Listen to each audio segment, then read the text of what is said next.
So why did they start using this? Why? You ever look at a small block Chevy and you see that the cam is actually cut at an angle, okay? And how some, let me just show you. See how off center that is?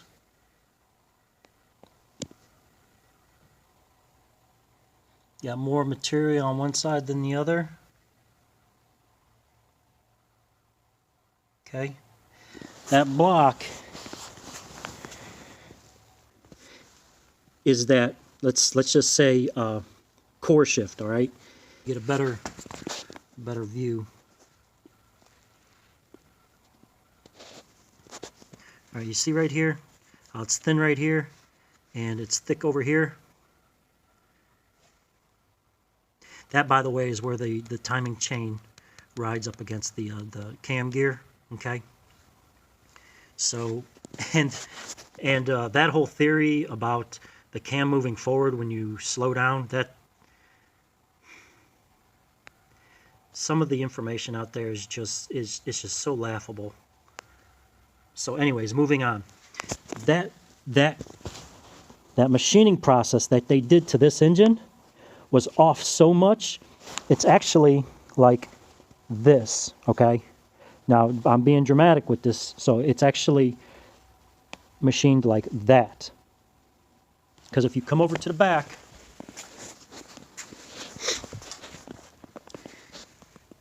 you have, see how it's opposite? It's actually machined like this, okay? And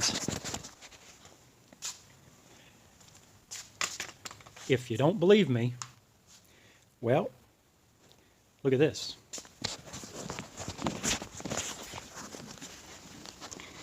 See the bores?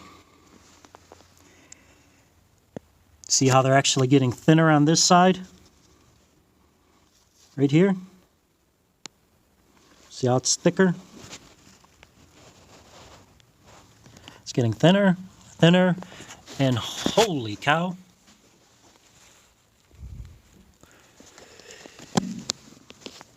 I don't know which side of the camera this is on here.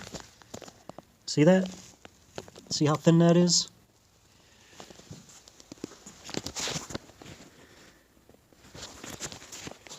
So what does that mean? That is a machining process that has been done to that block, and the core shift is so off that they had to machine it sideways. With everything that I've said, if you find a block that has an 020, 010 block, that cast has gotten so used that they had to start using the 305 cast for. If you find one that is like that, congratulations, you have a boat anchor, all right? I'll probably end up using that for nothing. That is the last block I will use for any of my vehicles. With that being said, I would not trust that rear number 8 cylinder at all, at anything above 5,500 RPM. That right there is a truck motor if anyone ever wants me to build them a truck motor. Now, I would get into 400s, but I just don't want to dirty the waters. All right, I think I've stirred the pot a little bit too much, so I do have a 400 block sitting right there, but maybe another video. So let's just use this as an example. Here's your engine block.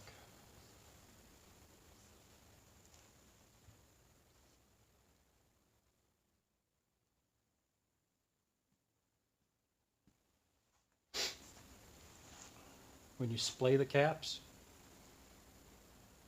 they splay into the side. And then you got this holding down.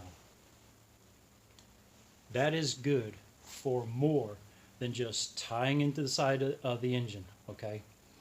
That is good in a way that you gain a lot of surface area, and you also gain a structural part of the cap and block. Why?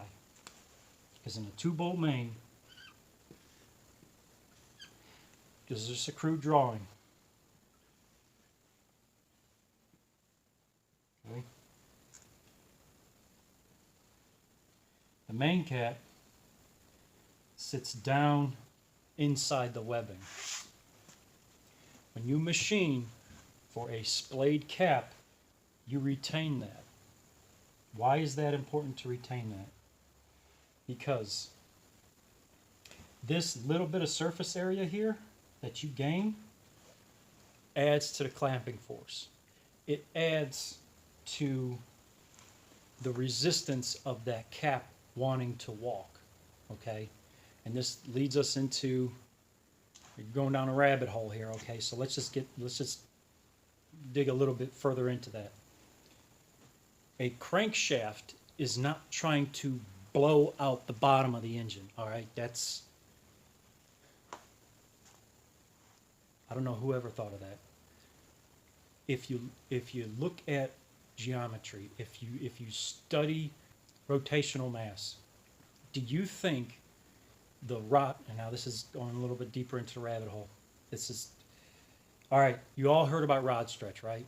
Why does rod stretch happen, okay? Well, why is your rod stretching when it's trying to blow the crank out the bottom, okay? So it's because it's not ever going to blow the crank out the bottom, all right? It's going to blow it out the side. It's going to blow it across from a cylinder. It's going to rip a block in half. And that's what the firing order, and the actual firing of the 2 cylinders in a row when the actual torque of the engine is actually trying to pull down and pull apart, okay? But that's another video. A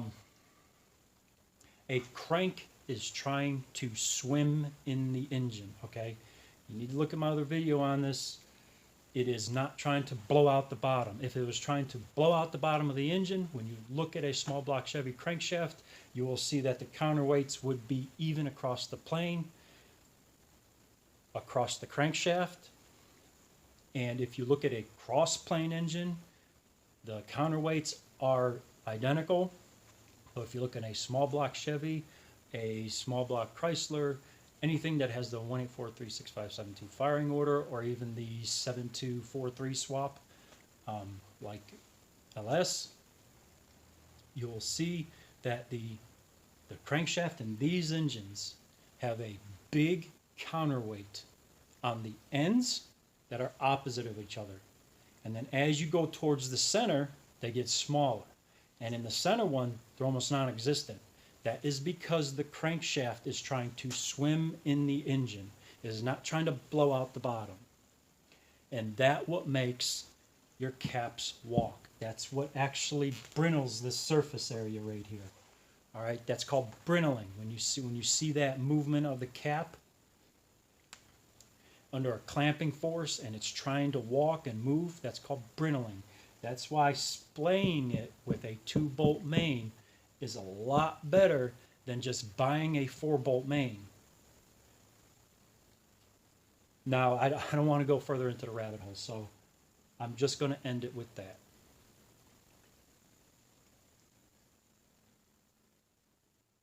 So, till next time, just the next time.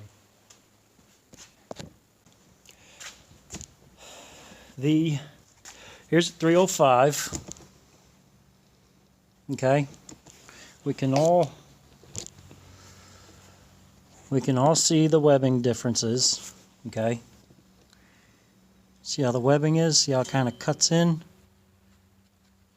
on these? That's 305. That's the small bore. Okay, that is a 201 block. Here's your high nickel